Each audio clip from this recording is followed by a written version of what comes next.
ये एक receptive planet है, ये रिसेप्टिविटी देता है, दूसरे के साथ हमारी एसोसिएशन बनाने में हमें हेल्प करता है, और बिना रिसेप्टिव हुए हम कोई भी काम नहीं कर सकते।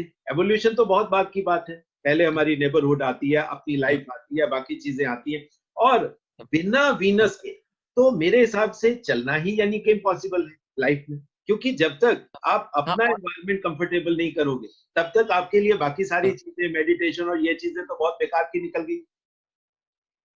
हाँ, मतलब उसमें भी आपको सेंस होनी चाहिए कि अच्छा एटमॉस्फेयर क्या होता है। अभी लोग जैसे स्टूडियोज में बैठे हैं, ब्राइट लाइट्स में बैठे हैं, तो उनको मालूम नहीं है कि ये ब्राइट लाइट से हमारी बॉडी को प्रॉब्लम्स आएंगी और इससे हमारे को नेगेटिव चीजें होंगी, तो उनको मालूम नहीं है। तो ये लैक ऑफ वीनस हुआ।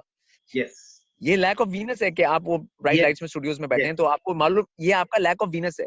आपको सेंस, मटेरियल सेंस नहीं है, आपको अपनी बॉडी की सेंस नहीं है, ये आपका लैक ऑफ वीनस है। ठीक है, आपको क्या कपड़े पहनने हैं, कॉटन पहनने हैं, ये सब नहीं पहनने, मतलब ये सब चीजें, मतलब अब लोग सोचते हैं ज्वेलरी वीनस है। ठीक है, नो, अब वीनस तो ज्वेलरी के अगेंस्ट है, क्योंकि आपके अपने बॉडी पे बोझ डालोगे फालतू का। तो वीनस को तो नहीं चाहिए वो कि आप अपनी बॉडी को अनकंफर्ट, किसी भी तरह के डिस्कंफर्ट में लाओ। बिल्कुल, वीनस नहीं चाहता आप अपनी बॉडी को किसी भी तरह के डिस्कंफर्ट में लाओ, डाले। यस, मतलब ठीक है। तो आप अगर अपना पोस्चर ठीक नहीं रखते हैं, तो उसके बाद में लोगों को स्पाइन प्रॉब्लम्स होती हैं, स्पाइनल प्रॉब्लम्स और इतनी प्रॉब्लम्स होती हैं जैसे लाइफ जीते हैं, तो वो वीनस का ही लैक है। क्योंकि अगर आपको वीनस का पता होगा, तो आपको पता है कि अपना शरीर का कैसे यूज करना है। वीनस का सबसे इंपॉर्टेंट जो पॉइंट है वो अपने बॉडी को यूज करने का है।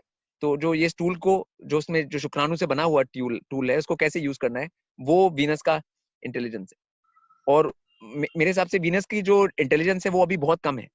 जो शुक्र